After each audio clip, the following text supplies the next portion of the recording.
करके आई थी भाई, ये और विशेष बात। अब शंका ये होती है, इतनी पतिव्रता धर्म का पालन करने वाली उस जमाने में अपने पतियों को छोड़ करके पराये पुरुष के साथ में, वो भी रात्रि के मध्य में, अर्धरात्रि में भगवान के पास में आ गया।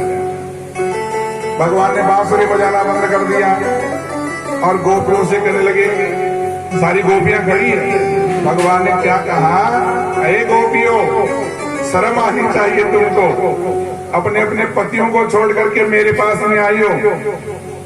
तुम गलत कर दिया, तुमने अपने अपने पतियों को छोड़ के तुम पतिव्रता धर्म का पालन करने वाली हो, जाओ वापस चली जाओ। ये आपको अच्छा नहीं लगता है, ये आपके धर्म के अनुकूल नहीं है। अब जब बांसुरी की आवाज सुन करके भगवान की लीला के दर्शन करने के लिए गोपियां इकट्ठी हो गई, रात्रि में आ गई, बच्चों को छोड़ करके आ गई, पतियों को छोड़ करके आ गई। अब भगवान कह रहे वापस जाओ, ये तुम अच्छा नहीं किया। अब सारी गोपियां न पीछे जावे न भगवान के पास में जावे, सारी खड़ी मौन स्तब्ध खड़ी है। कोई न कृष्ण बोल रहे हैं न गोपियां बोल रही है, चुपचाप सन्नाटा हो गया। उनमें से एक गोपी बड़ी चतुर थी। मैंने अभी पहले कहा था ना, ये वो सारी वेदों की ऋचाएं थी, तो सामान्य गोपियां नहीं थी। एक गोपी बड़ी चतुर थी, उसने कहा, अरे कृष्ण, आप कह रहे हो हम पतिव्रता है, पतियों को छोड़ करके आई हैं, वापस चले जाओ, वापस चले जाएंगे आप कहते हो, लेकिन हमारे प्रश्न का उत्तर दो। हमारे प्रश्न का उत्तर आप दे दोगे तो हम वापस चली जाएंगे। कृष्ण भगवान कहने लगे, बोलो गोपी, क्या तुम्हारा प्रश्न है। उस गोपी ने जो प्रश्न किया वो सुनने वाला है। गोपी ने प्रश्न किया, हे कृष्ण, मेरा प्रश्न यह है कि कोई पतिव्रता एक स्त्री थी गांव में, और पतिव्रता इतनी कि पति का दर्शन करे, पति की सेवा करे, पति भोजन कर ले, उसके बाद में ही भोजन करे।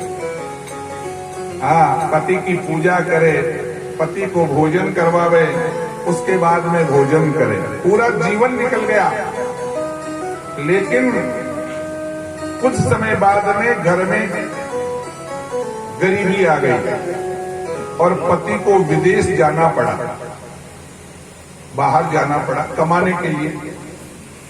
तो बताओ, वो अपने परिवार को छोड़ करके बाहर तो उसको जाना ही पड़ेगा, पत्नी को छोड़ करके जाना पड़े।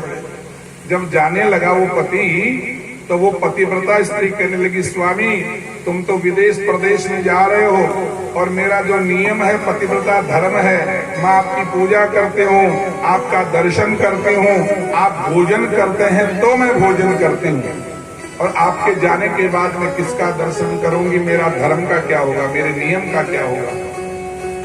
तो वो पतिदेव कहने लगे, देवी, बच्चों का पालन पोषण करने के लिए तो जाना पड़ेगा, परंतु एक मैं समाधान कर देता हूँ। मेरा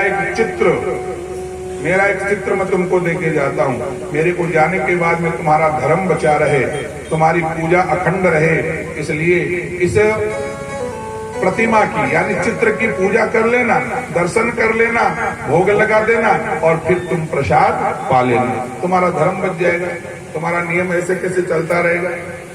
इतना समझा करके और वो पतिदेव तो प्रदेश में चले गए, चित्र ले गए। वो पतिव्रता स्त्री उसी का पूजन करने लगी, फिर भोजन करने लगी। 1 वर्ष बीत गया, ये प्रश्न कर रही है वो गोपी कृष्ण भगवान से। 1 वर्ष बीत गया। एक दिन 1 वर्ष के बाद में वो गोपी उस चित्र की पूजा कर रही थी। पतिव्रता जो स्त्री थी वो चित्र की पूजा कर रही थी, और उसी समय उसका वास्तविक पति आ गया। अब वास्तविक पति आ गया तो कृष्ण, मेरा यही प्रश्न है कि उस समय वो पतिव्रता स्त्री क्या करे। चित्र की पूजा जो कर रही है उसको अधूरा छोड़ करके असली जो पति आ गया उसकी पूजा करे। पहले असली पति भी आ गया और चित्र की पूजा कर रही है, तो चित्र की पूजा को पूरी करे या अधूरी छोड़ करके वास्तविक पति आए उसका सम्मान करे, स्वागत करे, या उसकी पूजा करे। भगवान कृष्ण हंसने लगे, अरे वाह गोपी, तू तो बड़ी चतुर है प्रश्न करने में। अब उत्तर सुन। जब असली पति आ गया, वास्तविक पति आ गया, तो पहले वो तो प्रतिबिंब है, वो तो चित्र है, उस पति का ही तो चित्र है। अब जब असली पति आ गया, अगर चित्र का क्या लेना देना, फोटो का क्या लेना देना फिर? इसलिए फोटो की, चित्र की पूजा छोड़ करके और वास्तविक पति की ही पूजा उस स्त्री को करनी चाहिए।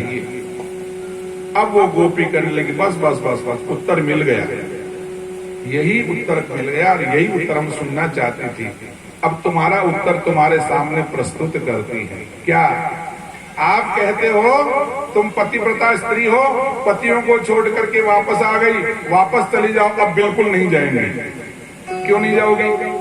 कि वो जो हमारे पति हैं, आप जगत के स्वामी हैं, आप जगत पति हैं, हम सबके पति हैं, वास्तविक असली पति तो आप हैं। वो जो घर में है वो तो आपका फोटो है,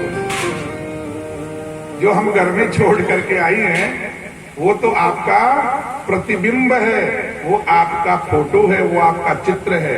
असली पति तो आप हैं। क्योंकि भगवान गीता में ये वास्तव में कहते हैं, ममे वांसो जीव लोके जीव भूत सनातन है। हे अर्जुन, ये जितने भी बैठे हैं, ये संसार में जितने भी प्राणी हैं, ये संसार में जितने भी जीवात्मा हैं, वो सब मेरा ही फोटो है। गीता में लिखते भगवान, ममे वांसो, ये मेरे ही अंश हैं, ये मेरे ही चित्र हैं। ममे वांसो जीव लोके जीव भूत सनातन है। तो बताओ, अब हम नहीं जाएंगे वापस उस फोटो की पूजा छोड़ करके, हम तो असली फोटो की पूजा करेंगे, असली पति की पूजा करेंगे।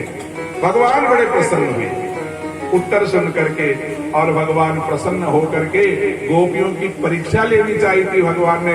अब खुशी होकर के, प्रसन्न होकर के खड़े हो गए और फिर बांसुरी बजाना प्रारंभ किया। अब बांसुरी बजाना प्रारंभ किया तो सारी गोपियां